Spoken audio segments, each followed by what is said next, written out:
Alors nous avons Zungrana Grace, Kone, Kadija, à ma droite, qui représente...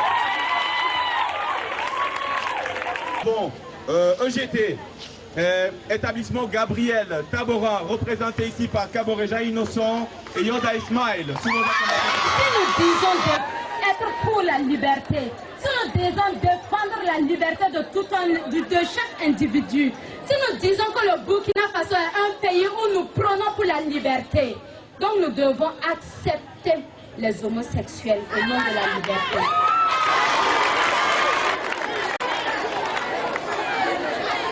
Je vous remercie.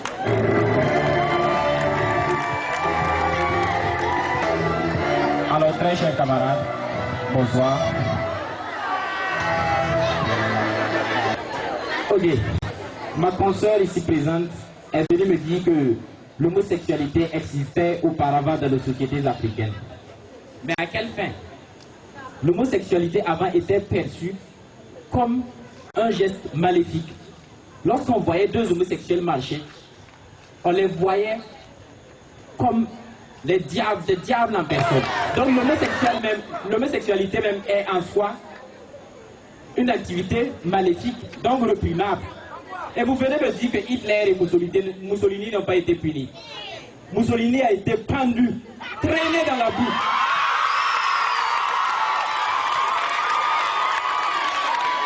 Et vous venez me parler de liberté. L'homosexualité ne peut être une liberté en ce sens où ça vole à l'encontre des mœurs même de la société africaine et burkinabé. Et c'est une violation grave à l'article 21 de la Déclaration universelle des droits de l'homme. Comment que les homosexuels méritent la mort? Le prophète de l'islam, que la paix et le salut de l'homme, celui que vous trouvez qui pratique l'acte du peuple de l'autre, alors cela. On ne veut pas de diffusion de sang. On ne veut pas qu'il y ait mort d'homme.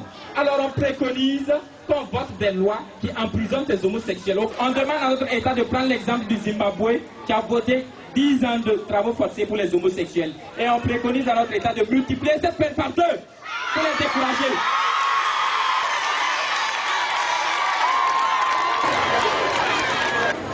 Mon très cher camarade, tout ce que vous venez de dire, c'est beau à entendre. Et je dirais c'est même vrai dans certaines circonstances. Mais vous parlez des enfants.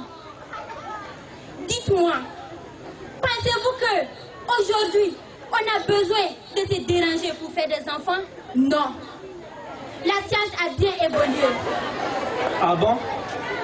Nous venons ici sur le podium pour dire du n'importe quoi. Je vais vous dire que le n'importe quoi, c'est quand on dit que l'armée américaine a 10% d'homosexuels et qu'ils sont première puissance militaire. Est-ce que c'est l'homosexualité qui les a rendus première puissance militaire? Est-ce que c'est l'homosexualité qui a créé des intellectuels là-bas? Non, mais c'est pas l'homosexualité. Alors, vont-elles perdre du temps? Je répète, le thème de ce soir. Les révolutions nous font-elles perdre du temps? Enam est contre et KN est pour. Enam est contre et KN est pour. C'est l'Enam, représenté ici par Sawadogo, Priska, sous nos acclamations, s'il vous plaît, mesdames et messieurs.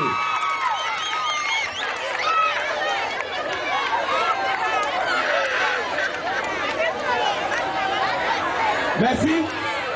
Et après Sawadogo, Priska, nous avons Gilas Sephora.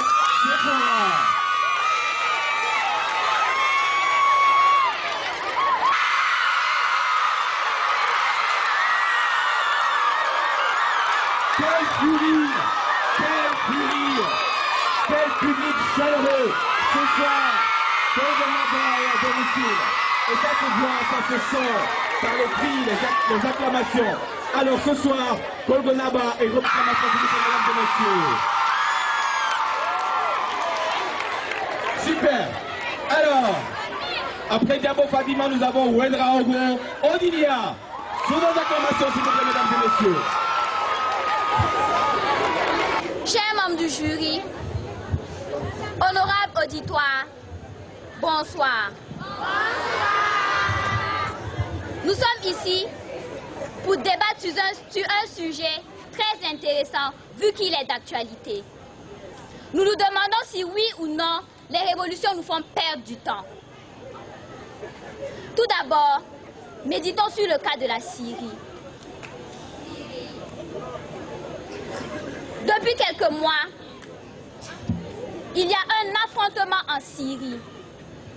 Un groupe armé, appelé rebelle, s'oppose au pouvoir de Bachar al-Assad.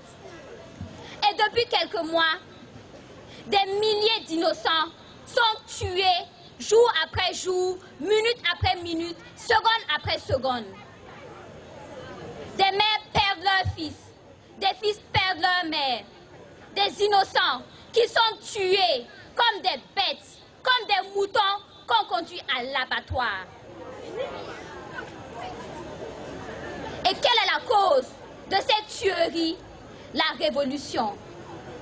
Tout d'abord, définissons la révolution.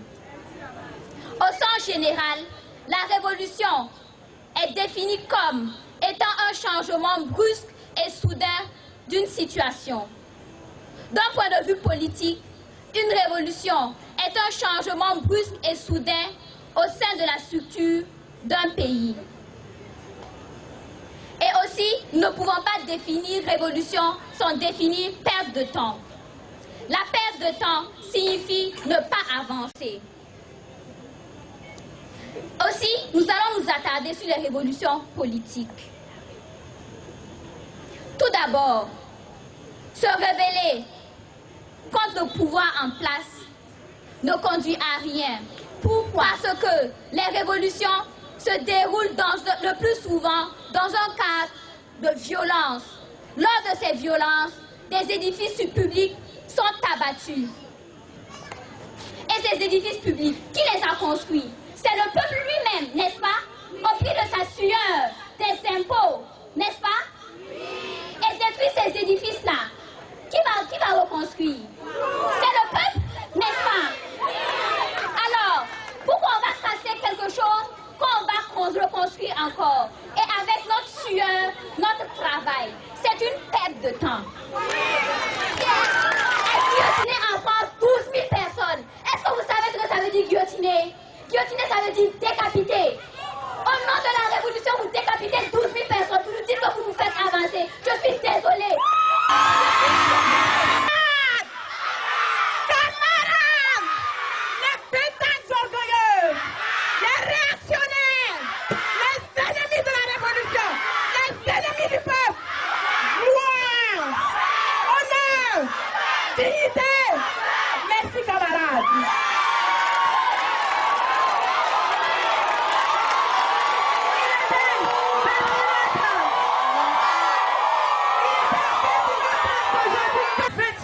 Ce jeudi 4 août 1983, lorsque les premiers tirs d'armes crépitent à Ouagadougou, dans les rues d'ordinaire animées se vident aussitôt. Thomas Sankara, révolutionnaire au Burkina Faso, avec ses compagnons d'armes, prit le pouvoir. Pourquoi ils ont pris le pouvoir? Ils ont pris le pouvoir par l'argument de la révolte. Mais quels étaient leurs objectifs? Pourquoi ils ont entrepris cette révolution? Ils voulaient tout simplement nourrir le peuple burkinabé, l'instruire, le soigner, le vêtir, lui donner l'opportunité et les moyens de son expression culturelle et de sa vie quotidienne. Et une chose, la déclaration des biens des dirigeants. Comme on aime le dire ici, le poisson pourrit par la tête. Et si les dirigeants ne donnent pas l'exemple, c'est pas la peine. Donc, il a commencé, chaque dirigeant devait déclarer ses biens aux impôts. Et je vous dis, sous aucun régime, on a engagé autant d'acquis dans la lutte contre la corruption. Et vous savez que la corruption est un frein au développement. Donc si on lutte contre la corruption, on lutte pour notre développement.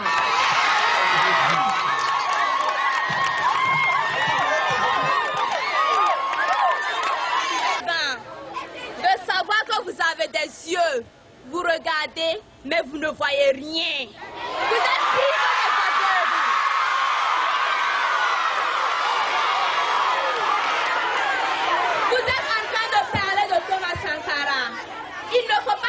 réaliser les choses. Le monde ne tourne pas autour de Thomas Sankara. Et puis, combien d'exemples avez-vous comme Thomas Sankara? Vous êtes aveugles, et même pire que des aveugles. Ceux qui montent au pouvoir, je dis bien, ceux qui montent au pouvoir sont animés d'un sentiment de réussite eux-mêmes. Ils montent au pouvoir pour faire pire que leurs prédécesseurs. Et si je vous parlais des révolutions scientifiques, ce qu'on appelle couramment progrès scientifique entre griffes, mais moi j'appelle décadence scientifique. Parce qu'un progrès, dites-moi, quoi constitue un enfant qui ne connaît pas sa mère ni son père? Un danger pour la société. Et dites-moi aussi, on a découvert les automobiles et consorts qui dégagent des gaz qui sont néfastes pour notre santé. Avant, nos grands-parents marchaient, mais ils ne mouraient pas. Au contraire, ils vivaient plus longtemps que nous. On dit avancer, au contraire, on recule. Et si je vous parlais aussi des révolutions culturelles de nos jours, nous savons bien, la culture, c'est la plus grande richesse de ma chère Afrique, de notre chère Afrique. Mais qu'est-ce qui se passe aujourd'hui? Nous sommes en train de l'engloutir, de la piétiner au détriment de ces occidentaux. Mais ça ne nous rapporte rien. Aujourd'hui, quand on dit n'ayons à un jeune, il te regarde comme un animal parce que tu ne comprends pas la langue de Molière. Qu'est-ce que c'est? Une perte de temps tout simplement. Et si je vous disais qu'on abandonne nos langues, notre culture, au lieu culturel, on danse des chansons américaines. Les ennemis de la révolution, les ennemis du peuple, pouvoir, la patrie ou la mort. Merci, chers camarades. Ce soir, nous sommes là pour parler de révolution. Ce thème est vraiment d'actualité. C'est pourquoi nous sommes là ce soir. Et d'abord, je vous dirais que la révolution, ou les révolutions sont des changements radicaux avec nous parlons aujourd'hui de révolution politique. Oui, la révolution politique. Le peuple français s'est rebellé contre un roi, un vrai tyran. Oui, parce qu'il vivait des situations déplorables. Il voulait la liberté. Dans la Bastille, il voulait la liberté. Et le premier sens de la révolution, c'est la liberté. Burkina Faso, sous le régime de Thomas Sankara, nous sommes arrivés d'abord à doubler les taux de scolarisation. Sous la révolution, nous avons construit 30 barrages. 30 barrages, je vous dis, en 4 années, contre 20 barrages, en 23 ans de pouvoir. Depuis 1960 à 1983, nous avons construit que 23 barrages. Et vous me parlez de perte de temps. Aujourd'hui, combien de barrages vous avez? Depuis 87, dites-le-moi. Ce n'est pas une perte de temps. Les cités 1200 logements, cités en 2, en 3 et en 4 ont été construits sous la révolution. Vous avez eu des habitations grâce à la révolution. Et vous parlez aujourd'hui d'une perte de temps. Je suis désolée. Mais je vais t'entendre que la révolution ment ses enfants. Pour vous dire que sous la révolution, il y a eu bien des crimes. Oui, mais on